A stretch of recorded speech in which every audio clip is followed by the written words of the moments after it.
think people thought we were insane. We saved a lot of money doing it, but it took a lot of time. Now, it was partly about that, it was partly about the environmental thing, and a lot of it was about the beauty, you know, the personality and the beauty and the involvement. We were involved in it.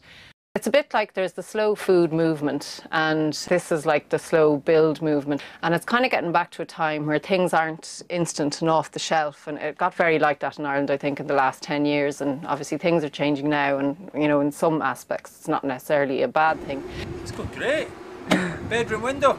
There's some happy builders. Again, it's that thing about craftsmanship and pride in your work, and that it's not just about getting it done as quickly as possible. And okay, it's taking a little bit longer now, but the legacy, like what we're going to be left with, like that house it's you know, it's a completely individual house. Personally, myself, I would have loved to have built a timber frame house because it would have been up in 6 months and would have been moved in. But since we came across the cob thing, I just started to love the material. When you're self-building, like you can really open up your mind as well as your skills. Like I would say, this is like another apprenticeship for me in carpentry. We're working in the curves and so much chunky timber. So when you're doing it for yourself, then you take the time. Even if it takes that bit longer, it's worth it because it's going to be your own. When we started the build, I was still working. So then, you know, kind of the recession hit, and sure, architects, we all got cold. And I lost my job at the end of 2008. But it meant that I was here on site all the time. We're definitely living in the caravan. I'd say alone we saved probably 45,000 maybe in rent. We had lived off site. We'd never have seen each other. You'd have came on site for visits. We'd have done things wrong. We'd probably start working maybe kind of 6:30, that sort of time. But by 8 o'clock, Fela would be up with Dahi and I'd have you out. This is what I'm going to do. Sign it off. Can I go ahead? And that's the way it works. Sometimes even like maybe 6 to 8 times I would have had her out in a day. You know, just checking my progress and getting the tick to say, right, go ahead. I think when you're working with contractors, everything's so time scaled and there's such a short window in the time scale that specialist contractors coming in on a certain time and they need to come, so there's a big rush on to get the building to a stage for them. So many things go wrong because it's just rushed, like slow builds. Mistakes get picking up so gradually as you come in because you've not got all different trades coming in time to chase after each other, you know. So that's the big thing, that you have time. So there's a lot about the house was very experimental, and we weren't really sure how it was going to turn out. Now, I have to say, it's all turned out nearly better than we could have hoped for. Being able to spot the diamonds in the rough, you know, things like our bath that was in the skip, you know, now that that's installed, it looks like a beautiful luxury bath, and that was something that someone had thrown out. And it's kind of, you know, being able to do a lot of that kind of stuff.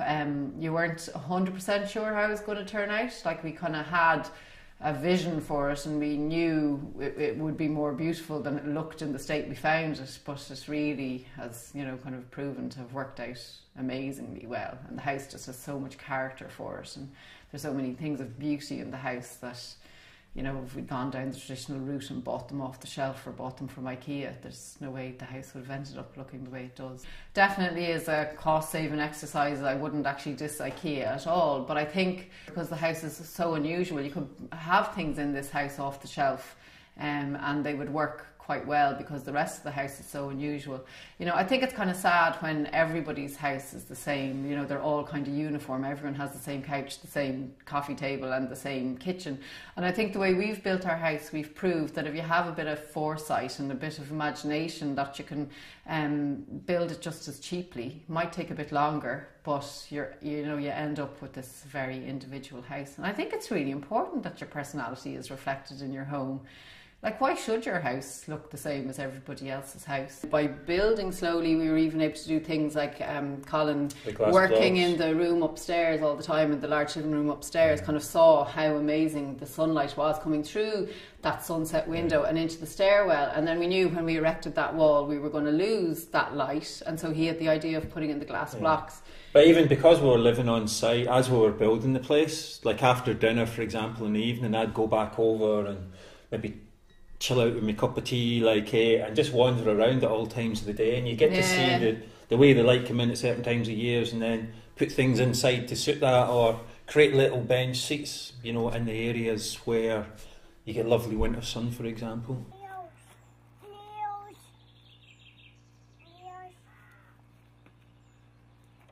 Got to train them up young. Haven't you, Dorothy? There we go. House done.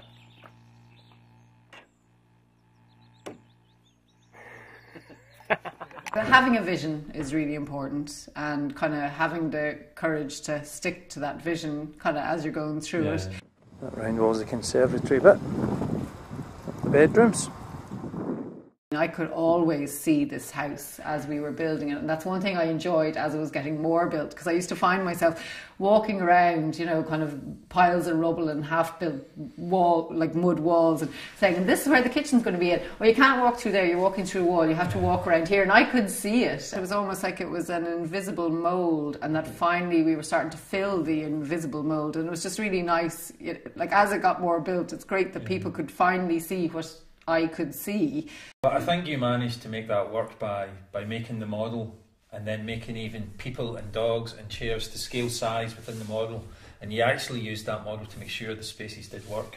Yeah. You know, before we built too small, that kind of defined the actual how much room do you need in the bedroom, how much do you need in the kitchen, and that and made yeah, such a you're difference building to it your around design. your body. You're not thinking in, oh, this needs to be 600 mil and this needs to be 1200 mil. You're thinking in, right, this needs to be my arm reach. Here we have the very first model we built when we were planning our house, and I would say to anybody who's self-building, this is the best way to start. Also, like, we're using cob, which is a very sculptural material, so we use modelling clay to build this model. That's important too, that you kind of mimic the material you're going to be using, so that you really can play with the forms you can get out of that material. That's important, and which is a great thing about model building, is make your mistakes when they're a model. Don't build it and then regret. You know, we could have built this and realised there's no east light coming into that space. So models are very valuable for that reason. We've been so happy living in this house. I don't know, nearly that way it's kind of surpassed our expectations. And, you know, we did design it, you know, that we'd wake up with the sun, we could be in the family room downstairs watching the kids play while we're working in the kitchen, you know, kind of in the evening we move upstairs. And we really do that. It's actually worked out that is exactly how we live. Things like, say, our bedrooms aren't particularly big, well, the downstairs ones anyway, and that was kind of designed that we want to encourage the kids out into the communal spaces, and that's worked really well. And just even the way this social space down here would work, you know, that we've had a big table and people can gather around, and, you know, that if you're working away in the kitchen, if, you know, visitors come, it's very, it's just kind of intimate and friendly.